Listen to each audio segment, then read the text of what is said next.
Howdy, everybody. Just want to do a short follow-up how I had to eat some humble pie and actually ask for help. So,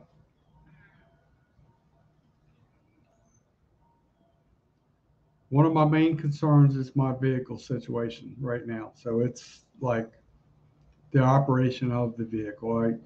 If you watched my video, I'm sorry for the lighting. It's just really bright out here. I try to put up a sunblock, and it's not doing the greatest right now, but so if you can see me, you can see me. You, you probably only need to hear me for a short time anyway, hopefully. The so I'm really concerned about my vehicle because the gear shifter problem, the air conditioning problem. I've have some other concerns, but those are the top priorities right now. So where I used to live, um, prior to Hurricane Ian, there was a certified Ford mechanic around the corner, has a beautiful shop, and he built on this separate building. It's an outbuilding, and he has a lift in there, and he's just a really, really super highly qualified Ford certified mechanic. So we had kind of already talked about some of the issues with my van. He helped me out previously. I had a problem with it was called a blower fan resistor motor or something like that. He replaced that, and my air conditioning started working better and worked good for a while. And then, so recently, me trying to be, a cheapo because I have to, I it seemed to me like the symptoms were kind of like almost reoccurring. So I replaced the same thing, and it did not do anything for it. After going to YouTube University, I realized it's pretty much like a very, very common. I've probably watched a dozen videos. Um, it's a vacuum line problem. Usually it's like wear and tear, or eventually there's no way for the vacuum to actually move the vents in the system. Like I said, I'm not a mechanic, but I'm just trying to relay what I've heard on these videos. So basically, there's like a puncture in the hose line. And there's a little tiny, I think they call it a check valve. Sometimes that may seize up, sometimes that may be all it is. But so I call this guy. He's my mechanic. I consider him a friend. He's been a pretty nice dude. Every time I've gone to him, I've always tipped him a little extra because he's usually really punctual, really quick, and is way cheaper than a regular automotive shop, or like way cheaper than if you went to like a Ford dealership. So I always appreciate because I know I'm getting probably higher quality of service at a cheaper rate. That's his side gig. He's making his side money. So so I call him today because I'm like, after I did the live today, this probably won't post till the next day, which will be March 29th. I uh, I get out in my van, and I'm turning the key and doing the shifter thing, and like literally for like 15 minutes nothing's happening in my head. Like, or I'm like sulking and pretty much banged my head on the steering wheel. Not bang, deliberately bang, but I was just depressed. And I kept screwing around with it, and it finally started. So I was able to make a trip. Uh, the way my mom lives in an HOA community. So you really can't, you're not supposed to park your vehicles overnight on the street. So I back it into the driveway. When I do that, for whatever reason, something about levelness or whatever you want to call it, it makes it very difficult to start in the morning.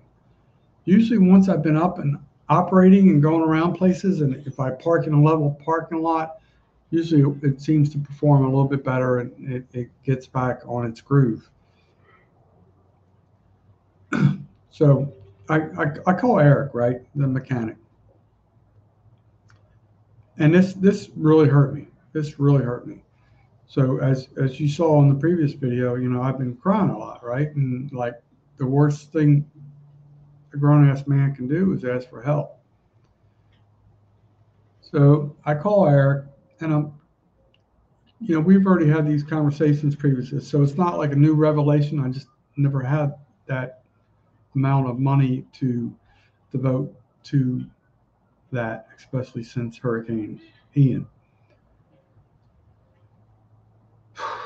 So I get talking to him. I'm like, hey man, I just kind of, I told him like, hey, basically I'm your former neighbor, and he already knew, like, I was trying to bring a little humor into the situation. And I said, I know what we've talked about previously, but is there any way in hell you could just do like a slight adjustment to keep me going for 2, 3, 4 weeks, or whatever? And I said, and then I also tell him, I said, dude, I said, I'm not going to lie to you. I said, I'm poor. I'm so poor I can't even pay attention. I said, I don't have the ability to pay you right now, but I can pay you in the future. He said, Gary, no problem, man. Just bring it up. So now I'm crying, right? Because the hardest thing a grown-ass responsible man can do is ask for help, financial help, or assistance. Basically, would require a financial transaction. So that's tearing me up, right? So I have the opportunity to sell at this new location on Sunday, but I know the air conditioning part is really going to tear me up. From my YouTube University research, it sounds like the air conditioning fix is a cheaper fix, like, do the vacuum line and all that. It could be like a puncture or whatever. So, I'm talking, he's like, dude, no problem. Just bring it up. I'll take care of it. I'll get you back on the road. So right now I'm in a position where uh, I won't say we're like close friends. We've never gone out to dinner together, or, hung out at a party, but I've been a client of his for a while. He knows I've always paid him. I never screwed him over. And now, to try and maintain my existence, I had to ask for help. He has offered to help, and we agreed on meeting at 0800 on Saturday morning at his house, if I can get there. If not, then I will, have to use AAA to get the vehicle there, and hopefully let him rectify that. So it's kind of where that is. I felt it important to do a true, genuine follow-up. I don't like sharing this stuff, but it's kind of like, I don't want to give you half truths or on any certain situation going on in my life. I already made a pact to uh, not keep things a secret or anything like that. I don't know if keep a secret is the right term, but I don't want to misguide you on what's going on. So yeah, I did that, and it was really hard, man, really hard for me. And I'm literally crying, I'm bawling my eyes out, and then I walk in and have to talk to my mom, and I end up crying more because she doesn't know what's going on in the world, or like she doesn't understand. She forgets, well, so I talked to her about it, and she keeps coming. We keep having the same conversations over because she just doesn't remember. So now I realize, like, man, this, like, Eric may plug two little holes in my life, but there's, a comment the POA made earlier is, she's probably going to have to go in a home. And I already knew that. Like, what ticks me off about the whole process, he's never consulted me at any time about anything, and I'm the one living here. So I have to keep reminding him that this is what I do daily. He's telling her things, what to do, what not to do as far as phone conversations, and I'm like, dude, I do this 10 times a day. You're you show up once a week and you give her a lecture once, and like this is so. I'm like, dude, it's like I do this all the time,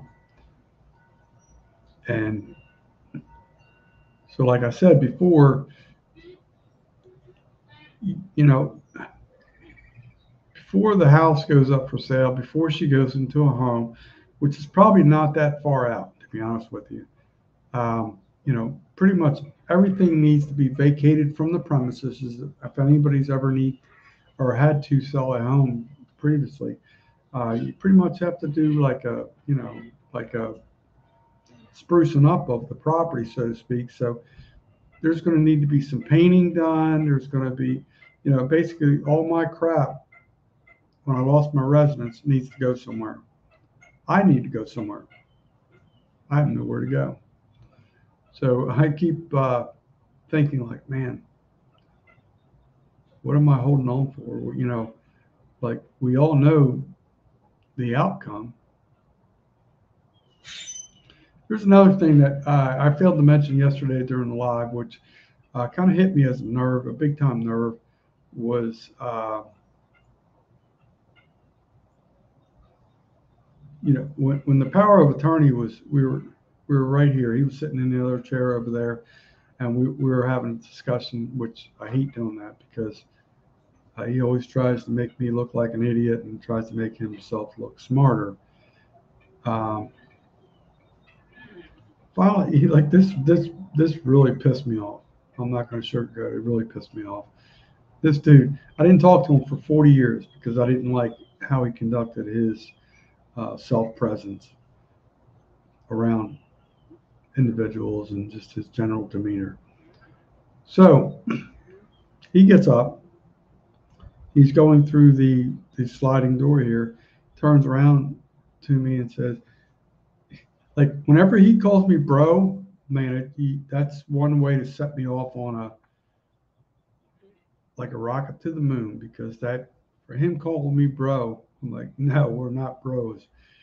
So he calls me bro, and then he goes, I want to thank you for helping me out, right? So I'm like, man, I couldn't bite my tongue any longer, and like instantaneously, I replied, I said, I'm not helping you out. I'm helping my mother out. Yeah, I'm not helping you out. This is not you. It's her. I'm helping her out. So I snapped back on that, and it may cost me $300,000 for spouting off at the mouth and just answering honestly, but I couldn't bite my tongue, and I'd had enough. But I say it could cost me $300,000. I'm sure he's going to find a way to whittle that down if anything ever does get back. Honestly, I probably won't be around to see that come to fruition anyway, and I won't have the money to take it to court to challenge. Because I've got a lot of things I could challenge and contest. I've been kind of keeping in my back pocket, but right now, like when he said this another time before on the phone one time, I when he said, I want you to help me or something like that, man, that set my ass on fire. So when he said it today, I was like instant mouthful explosion, verbal explosion, if you will. And I said, no, I'm not helping you. I'm helping her. She's my mother. You're not my mother. So that, I'm sure that's going to resonate in his brain for a long time. And he'll find a way to, find a loophole in the system because I insulted him because he thinks he's better than everybody else. But that's what I did. And that's sometimes you have to set people in their place. You may not be rewarded for it in the end, but I got to stand my ground. You don't screw with me. Don't act like I'm trying to do him a favor, like you a favor, as in terms of him talking to me one on one. I'm like, no, I'm not trying to do him a favor. Tried to avoid him for 40 years for a reason. So um, I hope, I honestly, when this whole process is done, I do wish him the best. I hope we can, he can honor the paperwork. We can just move on and just live our own separate lives. And, you know, when someone tells me they love me, when I haven't talked to them for 40 years, that to me is like, that's, that's not true. You're seeing me suffer. You're seeing me decay before your eyes, and you're trying to make all these little excuses and statements. You don't love me. You're on a power kick, dude. That's exactly what it is. You're on a power kick because you finally got a title in your life. And then he's trying to tell me what to do and what not to do with my business. Well, that's, you crossed the line there, Chief. I've been in legal business for 10 years and I pay my taxes and I get everything done. I've not been the most successful businessman in the last couple of years due to just life happenings. But he's trying to tell me, basically, I'm tired of building other people's dreams. You know what I mean? Like, I don't want to go work for Arthur Black or Blank, whatever his name is, the guy that owns Home Depot, and because it's going to restrict my ability to build my own success on the weekends. I've already talked to them years ago, multiple times, and they want you to work weekends. So like, no, it's just not in the cards. I can make more selling fishing tackle in a day than I would make for them all week. So it's just not conducive. Right now, I'm not making that kind of ching ching, but it's going to rebound eventually. It's going to get better. But so it's like when a guy tells me, he's standing before me, is telling me all these stories about he's had all these businesses fail, and he's like just preaching, to the choir, so to speak. And he's trying to tell me what to do. He's not a role model of mine. He's not. I don't want to be like him. I don't want to be him. But when we're having these dialogues, it's always becomes about him, and he's trying to throw so much drama into the situation. If you love me, bro, like he says, I love you, bro. Help keep me alive. Don't be a piece of shit. I'm trying to stay alive over here, and I'm taking care of mom while you're over there doing whatever you say you're doing. So, um, just man, it just tears me up inside. It's like I'm trapped in this box, and I can't find the way out.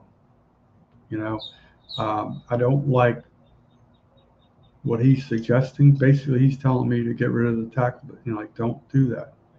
I'm like, no, dude, you don't know how many hours have been invested in that, and I'm not doing that. And I told him, I reiterated that I'm tired of building other people's dreams. I'm 60 years old. I'm building my own. I'm working on my own dreams. And basically, he's pretty much told me like, I'm an idiot. So if you think I'm an idiot, that's fine. But you're not going to be part of my business. You're not. I've never talked to him to be an advisor. I'm trying to get through in life and trying to help her. I'm trying to help me. And he's got issues going on with his health problems and all this stuff. So, like all three of us are probably pretty close to checking out. So it's just like now it's like what's that old cup game? You put the ball or the ping pong ball, figure out like which is the right answer. One of the three of us, we're going to be checking out soon. I don't know who it is, but I'm just trying to do everything I can to stay vertical, not destroy my credit, stay, try and still be productive. But I understand how pay cycles work with employers and all that. So, it's just, it's gotten ugly.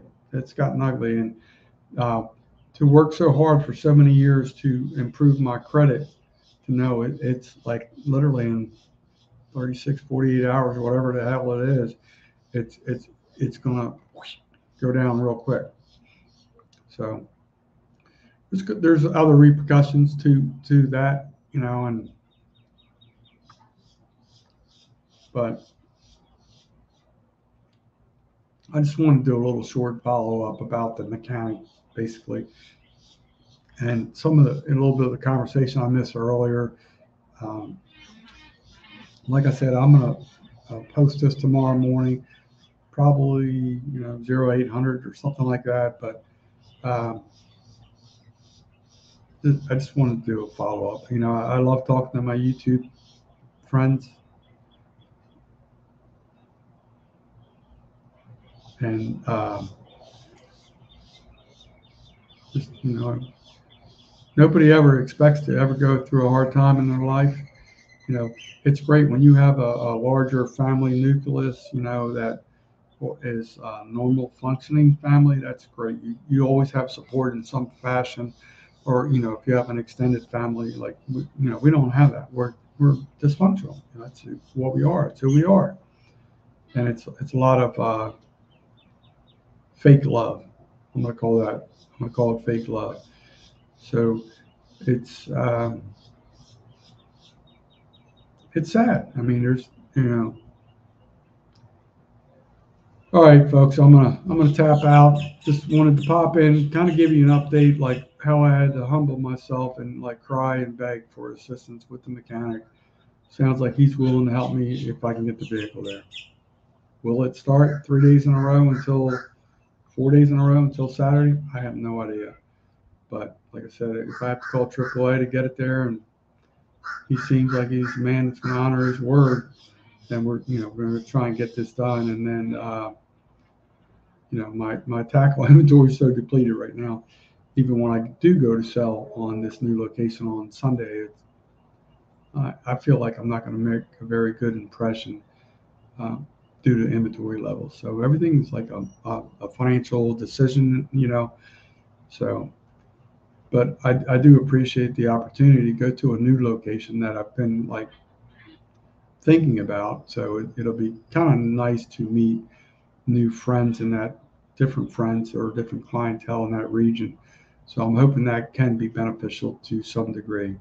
So I'm going to tap out, folks.